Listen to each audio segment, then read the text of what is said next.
वृद्धत्व म्हणजे काय आणि त्यावर आपण मात तर करू शकत नाही, पण ते सुसह्य कसा करता येईल याविषयी आज आपण बोलूया. साधारण 60 वर्षाच्या नंतर जी नैसर्गिक अवस्था असते आपली, ती वृद्धत्व म्हणून त्याला ओळखलं जातं. स्त्रियांमध्ये ही गोष्ट जरा लवकर घडते आणि पुरुषांमध्ये थोडं उशिरा. याला कारण म्हणजे स्त्रियांमध्ये येणारा मेनोपॉज, ज्यानंतर कॅल्शियमच्या लेवल कमी होतात आणि अचानक तुम्हाला वृद्धत्वाची जाणीव व्हायला लागते. तर ह्या सगळ्या गोष्टी घडत असताना वृद्धांना काही समस्या उद्भवायला लागतात आणि त्यावर आपण जर व्यवस्थित उपाय केले आणि त्यांच्या सुरक्षेची पण काळजी घेतली तर हे वृद्धत्व सुसह्य होऊ शकतं. ते आपण टाळू शकत नाही, पण सुसह्य नक्कीच करू शकतो. तर ह्या समस्या काय आहेत? पहिली म्हणजे सर्वात प्रथम येतं ते दातांची समस्या. दात थोडे खिळखिळे व्हायला लागतात किंवा सेन्सिटिव्ह होतात. खाताना ठणका बसणं किंवा जास्त कडक काही खाता न येणं, अशा गोष्टी प्रथम सुरू होतात. हे सुरू झाल्यानंतर त्याच्या अनुषंगाने जे येतं ते म्हणजे नीट जेवण न जाणं किंवा काही नीट न चावता खाल्लं जाणं. त्यामुळे होणारं अपचन, गॅस किंवा अशक्तपणा, कारण आता हे अन्न नीट पचतही नाही म्हणून येणारा अशक्तपणा.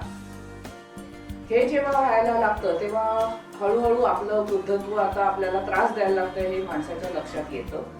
यावेळी कुटुंब म्हणून जे जे आसपास व्यक्ती असतील त्यांनी काही उपाययोजना केल्या तर आपण वृद्धांची नक्कीच फार चांगल्या रीतीने काळजी घेऊ शकतो.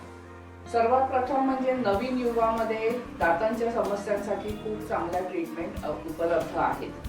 त्या नसतील तर वृद्धांना सर्व प्रकारचं अन्न बारीक करून किंवा मिक्सर मधून काढून, घरोघरी मिक्सर असतात तसं दिलं असता पोषण त्यांना व्यवस्थित मिळू शकतं आणि त्यांचा आहार आपण छानपैकी त्यांना सर्व पोषक आहार देऊ शकतो.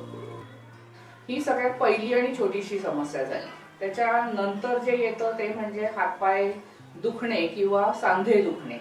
सांधेदुखी स्त्रियांमध्ये जास्त दिसून येते, कारण मेनोपॉज किंवा पाळी थांबल्यानंतर कॅल्शियम झपाट्याने शरीरातून कमी व्हायला लागतं, म्हणून स्त्रियांमध्ये सांध्यांची समस्या पुरुषांपेक्षा जास्त दिसते. पुरुषांना पण थोडा उशिरा हा त्रास सुरू होतो. आता यासाठी कॅल्शियमच्या सप्लिमेंट्स किंवा व्हिटॅमिनच्या सप्लिमेंट ज्या सहजपणे हल्ली बाजारात मिळतात त्या डॉक्टरांच्या सल्ल्याने आपण घेऊ शकतो. आणि कॅल्शियम युक्त आहार, मग त्यामध्ये तुम्ही रोज एखादं केळं खाणं किंवा दूध, एक कपभर दूध रोजच्या रोज घेतलं जाणं साय काढून, अशा काही गोष्टी घरगुती आहारामध्ये आपण घेतल्यास त्याचा फायदा नक्कीच होतो आणि दातांनाही ह्याची समस्या उद्भवत नाही. त्यानंतर येणारे वयोपरात येणारे आजार म्हणजे ब्लड प्रेशर, डायबिटीस, विस्मरण आणि अल्झायमर्स किंवा पार्किन्सोनिझम ह्या कॉमनली वृद्धांमध्ये दिसणाऱ्या सर्वसामान्य समस्या आहेत. ऐकायला कमी येणं, मोतीबिंदू उद्भवणं. तर ऐकायला कमी जर येत असेल तर अगदी बाहेर दिसणार नाहीत अशा हिअरिंग एड आज बाजारात उपलब्ध आहेत. दुसरं म्हणजे दिसायला कमी होणं. असं असल्यास जितक्या लवकर होईल तितक्या लवकर डोळे तपासून घेऊन मोतीबिंदूची शक्यता तर नाही ना हे बघितलं पाहिजे. चष्म्याचा नंबर ह्या काळात बदलू शकतो, त्यामुळे चष्मा फक्त बदलला तर किंवा मग मोतीबिंदू असला तर त्याच्यासाठी पण एका दिवसात घरी पाठवणाऱ्या शस्त्रक्रिया आज उपलब्ध आहेत आणि त्याचा 100% फायदा रुग्णांना होत असतो. त्यानंतर येणारी गोष्ट म्हणजे विस्मरण. सगळ्यात त्रासदायक गोष्ट आणि ज्याच्यावर तुम्ही फार काही उपाय करू शकत नाही, ही विस्मरणाची एक बाब लक्षात घ्यावी लागते.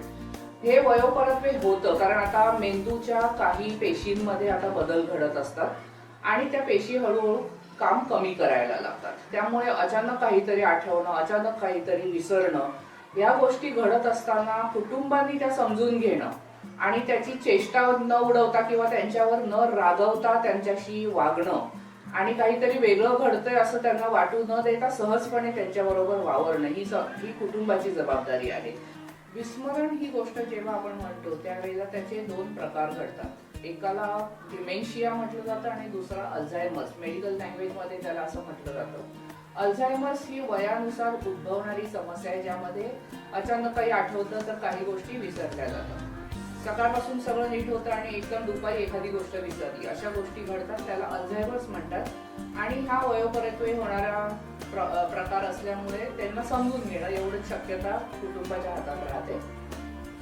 पण जेव्हा डिमेन्शिया आपण म्हणतो त्यावेळेला मेंदूच्या पेशी आता काम करेन अशा झालेल्या असतात. मग त्याला जोडून काही आजार असू शकतात मेंदूचे, किंवा मेंदू आता कामच करेन असं कॉर्टेक्स ॲट्रोफी असं म्हटलं जातं, जिथं पेशी आता हळूहळू नष्ट व्हायला लागतात आणि म्हणून त्या व्यक्तीला आपल्या आयुष्यातले सुद्धा काही प्रसंग आठवेनासे होतात. तर डिमेन्शियावर डायरेक्ट ट्रीटमेंट अशी काही नाहीये, त्यामुळे अशा लोकांना समजून घेऊन त्यांच्याशी वागणं, किंवा तुम्ही म्हणताय ते बरोबर आहे असं म्हणून हळूहळू त्यांना गोष्टी पटवून देणं एवढंच आपल्या हातात होतं. याच्यावर विशेष उपाय असा नाहीये. पण आजकाल सगळीकडे घरातली मंडळी कामाला बाहेर जात असतात, वृद्ध सहसा घरी एकत्र असतात, प्रत्येकाला अटेंडंट घरात ठेवणं शक्य नसतं.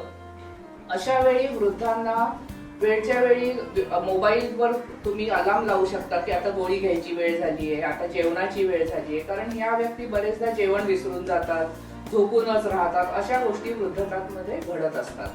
तर असे अलार्म लावू शकता किंवा अटेंडंट असल्यास त्यांच्या वेळा त्यांना समजावून देऊन वृद्धांना तुम्ही वेळच्या वेळी त्यांचं जेवण किंवा औषधं असतील ती देऊ शकता.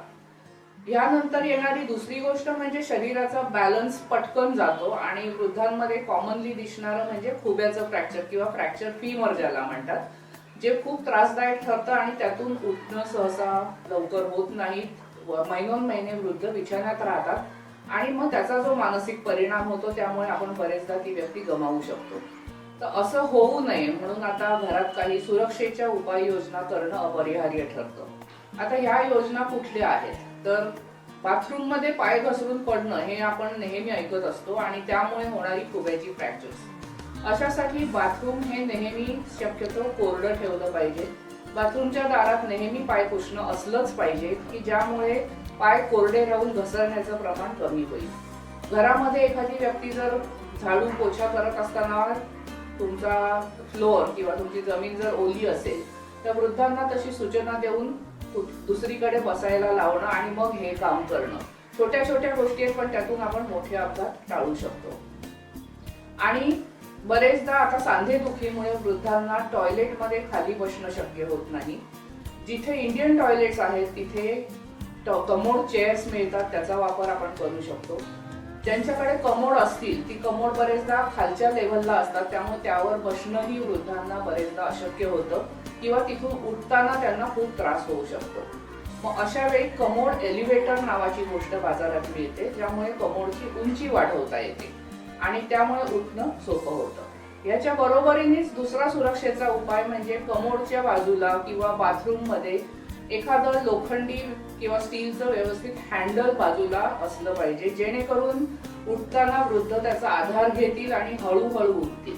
आणि त्यांना नेहमी आठवण द्यायची आहे की हँडल धरून हळूहळू उठायचंय. ह्याच्यामुळे आपण खूप मोठे गंभीर फ्रॅक्चर्स टाळू शकतो. छोट्या छोट्या गोष्टी आहेत पण ह्यातून आपण गंभीर आजार टाळू शकतो. विस्मरण झालं, उठण्या बसण्याच्या ह्या तक्रारी असतात आणि त्याच्यानंतर सगळे बाहेर निघून गेल्यानंतर वृद्धांना येणारा एकाकीपणावर केवळ घरात टीव्ही लावून ठेवणं किंवा कोणीतरी अचानक येऊन एखादा फोन करणं हा उपाय ठरू शकत नाही. शक्य असल्यास वृद्धांना संध्याकाळच्या वेळेला कोणी बाहेर घेऊन जाऊ शकत असेल, अगदी व्हीलचेअर मधली जरी व्यक्ती असली तरी थोडा वेळ बाहेर जर फिरवता आलं तर ते उत्तमच आहे. पण यावेळी कुटुंबाची खरी कसोटी आहे की त्यांची चौकशी करणं. त्यांच्याकडे 5-10 मिनिटं नक्कीच आपण काढू शकतो. त्यांच्याशी बोलत बसणं, आज कसं वाटतंय, काय खाल्लं ह्याची चौकशी करणं. ह्या छोट्या छोट्या गोष्टींनी वृद्धांचं मानसिक आरोग्य आपल्याला जपता येतं. कारण हा जो एकाकीपणा, असहाय्यपणा किंवा एक होपलेसनेस, आता मी काय करत नाही म्हणून माझ्यावर ही परिस्थिती आली आहे, ही जी भावना वृद्धांमध्ये वाढीला लागते, त्यावर जर आपण छोट्या छोट्या ह्या अशा उपाययोजना केल्या आणि त्यांच्या सुरक्षेसाठी बाथरूम मध्ये हँडल लावणं, कमोड एलिव्हेटर वापरणं, कुठलीही फरशी ओली न ठेवता त्यांना तसं नेहमी सूचित करणं, वेळच्या वेळी त्यांना औषधांची किंवा जेवणाची आठवण करून देणं, या छोट्या छोटे उपाय जर केले तर वृद्धांची सुरक्षितता वाढवून गंभीर प्रसंग आपण टाळू शकू आणि त्यांचं जीवन नक्कीच सुसह्य करू शकू. कारण ही गोष्ट आपल्या प्रत्येकाच्या आयुष्यात घडणार आहे आज आपण तरुण असू किंवा प्रौढ असू, पण उद्या आपणही वृद्ध होणार आहे हे समजून जर आपण वागलो तर वृद्धांची काळजी घेताना नक्कीच आपलेपणा किंवा आत्मीयता आपल्याला निर्माण करता येईल.